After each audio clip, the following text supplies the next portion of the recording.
আসসালামু আলাইকুম প্রিয় ফুটবল ফ্যান্স, আপনারা সবাই কেমন আছেন? আশা করি সবাই ভালো আছেন। ব্রাজিলের নতুন কোচ কার্লো আনচেলত্তি কাল রাতে আনুষ্ঠানিকভাবে দায়িত্ব নিয়েছেন। তিনি এসেই ব্রাজিল দলে বড় কিছু পরিবর্তন এনেছেন। বিশ্বকাপ বাছাই পর্বের জন্য ঘোষিত তার স্কোয়াডে জায়গা হয়নি নেইমারের, তবে ফিরেছেন অভিজ্ঞ ক্যাসিমেরো, রিচার্লিসন ও অ্যান্টনি। বলা বাহুল্য, অক্টোবর 2023 সালের পর থেকে জাতীয় দলের হয়ে খেলার সময় তার বাম হাঁটুতে লিগামেন্ট ছিঁড়ে গিয়েছিল।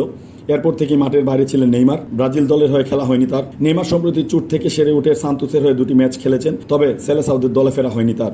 এখানে একটু কথা বলে রাখি, কার্লো আনচেলত্তি নেইমারের সঙ্গে কথা বলেই তিনি দলে রাখেননি। নেইমার জানিয়েছে আর বেশ কিছুদিন সময় লাগবে তার জাতীয় দলে ফিরতে, এখনও তিনি পুরোপুরি ফিট নন। নেইমার ফিরতে না পারলেও কপাল খুলে গেছে টটেনহামের রিচার্লিসন, ম্যানচেস্টার ইউনাইটেডের ক্যাসিমেরোর। 2023 সালের অক্টোবরের পর থেকে আর কখনো খেলা হয়নি রিচার্লিসন ও ক্যাসিমেরোর। অক্টোবর 2023-এর পর থেকেই প্রথম জাতীয় দলে ফিরলেন এই দুজন।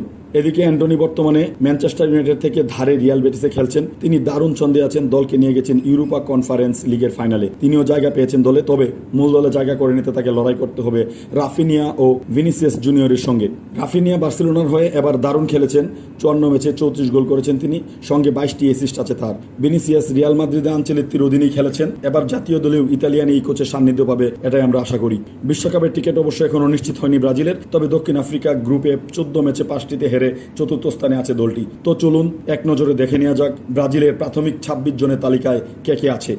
গোলরক্ষক হিসেবে দলে জায়গা পেয়েছে আলিসন, তিনি লিভারপুলে খেলেন। বেস্তু আল নাসেরের তারকা।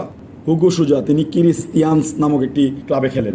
ডিফেন্ডার হিসেবে দলে জায়গা পেয়েছেন আলেক্সান্দ্রো, তিনি ফ্লামেঙ্গা নামক একটি ফুটবল ক্লাবে খেলেন। আলেক্সান্দ্রো রিবেইরু, তিনি লিল নামক একটি ফুটবল ক্লাবে খেলছেন। রেবালদু, তিনি পিএসজিতে খেলছেন। কার্লোস আগুন্তুস ইন্টার মিলানে খেলছেন। দানিলু ফ্লামেঙ্গাতে খেলছেন। লেও অর্তিস, তিনিও ফ্লামিঙ্গোতে খেলছেন। মার্কিনিয়াস পিএসজি তারকা। ভ্যান্ডারসন, তিনি মোনাকো নামে একটি ক্লাবে খেলছেন। ওয়েসলি ফ্লামিঙ্গোতে খেলছেন। মিডফিল্ডার হিসেবে কার্লো আনচেলত্তি যাদেরকে জায়গা দিয়েছেন তারা হলেন আন্দ্রেয়াস পেরেইরা, তিনি ফুলহ্যামে খেলছেন। আন্দ্রে সান্তোস, তিনি স্ট্রাসবুর্গে খেলছেন। ব্রুনো গিমারেস, তিনি নিউক্যাসলে খেলছেন। কাসেমিরো ম্যানচেস্টার ইউনাইটেডের তারকা। অ্যান্ডারসন, তিনি আতালান্তা নামক একটি ক্লাবে খেলছেন। গারসন, তিনি ফ্লামিঙ্গোতে খেলছেন। ফরওয়ার্ড হিসেবে কার্লো আনচেলত্তি যাদেরকে দলে জায়গা দিয়েছে তারা হচ্ছে অ্যান্টনি, তিনি বেটিসে খেলছেন। এস্তেভাও, তিনি পালমেইরাসে খেলছেন। গ্যাব্রিয়েল মার্তিনেলি, তিনি আর্সেনালে খেলছেন। মাতিউস কুনিয়া, তিনি উলভস নামে একটি ক্লাবে খেলছেন। রাফিনিয়া বার্সেলোনার তারকা। রিচার্লিসন টটেনহামে খেলছেন। ভিনিসিয়াস জুনিয়র, তিনি রিয়াল মাদ্রিদে খেলছেন। তো এই ছিল ব্রাজিলের প্রাথমিক 26 সদস্যের দল। তো কেমন হয়েছে এই দলটি কমেন্টে জানান। আর এইরকম কন্টেন্ট পেতে উইকেটে গোল চ্যানেলটিকে সাবস্ক্রাইব করে পাশেই থাকুন। ধন্যবাদ সবাইকে।